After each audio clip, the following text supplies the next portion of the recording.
Пей воду АСУ, чтобы учиться лучше. Здравствуйте, ребята!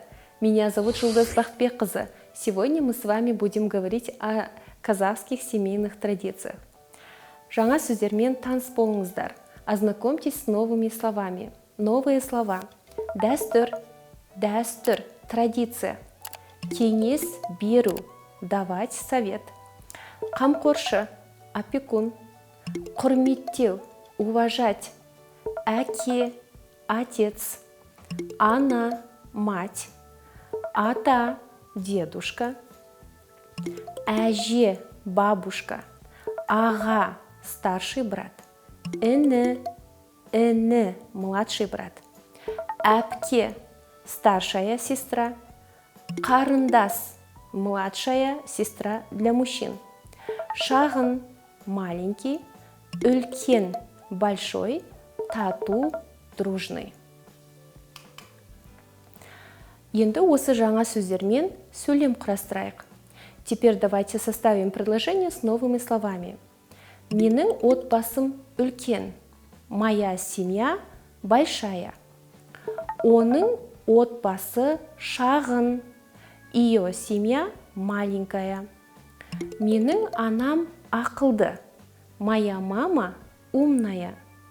Менің әкем мықты. Мой папа сильный. Менің әпкем әдемі. Моя сестра красивая. Мен ағамды жақсы көремін. Я люблю брата.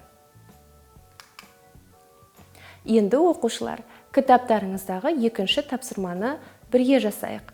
Диаграмманы пайдаланып, өз отбасың туралы мәтін құрап жаз. Второе задание. Напишите текст о своей семье, используя схему. Менің отбасым шағын. Моя семья маленькая.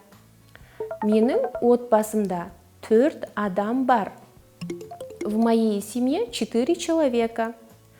Олар әкем, анам, ағам және мен.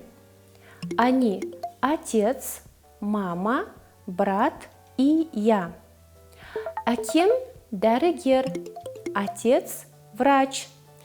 Ол 35 жаста. Ему 35 лет. Анам есепші. Моя мама бухгалтер. Ол 33 жаста. Ей 33. Ағам мектепте 7-ші сыныпта оқиды. Брат учится в 7 классе.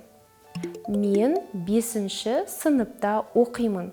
Я учусь в 5 классе. Біздің отбасы тату. Наша семья дружная.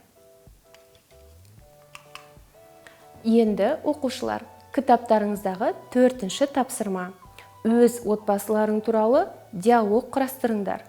4-е задание. Составьте диалог о своей семье. Сәлем, танысуға бола ма? Привет, будем знакомы? Сәлем, әрине, атың кім? Привет, конечно, как тебя зовут? Менің атым Саша. Меня зовут Саша. Сенің ше? А тебя как? Менің атым Марат. Меня зовут Марат. Танысқаныма қуаныштымын. Рад знакомству. Саша, танысып қой. Саша, познакомься. Мынау менің отбасым. Это моя семья. Әкемнің аты Асқар. Отца зовут Асқар. Анамның аты Айсұлу. Маму зовут Айсұлу. Менің әпкем Әсем. Имя моей сестры Әсем. Керемет. Отлично. Танысқаныма қуаныштымын. Рад знакомству. Итак, ребята, сегодня мы с вами говорили о составе казахской семьи. Сонымен оқушылар, бүгін біз сіздермен қазақ отбасыларының мүшелері туралы сөйлестік. Келесі кездескенше сау болыңыздар. До встречи, ребята! Для активной работы мозга нужно пить 1,5 литра воды в день. Пей воду АСУ, чтобы учиться лучше.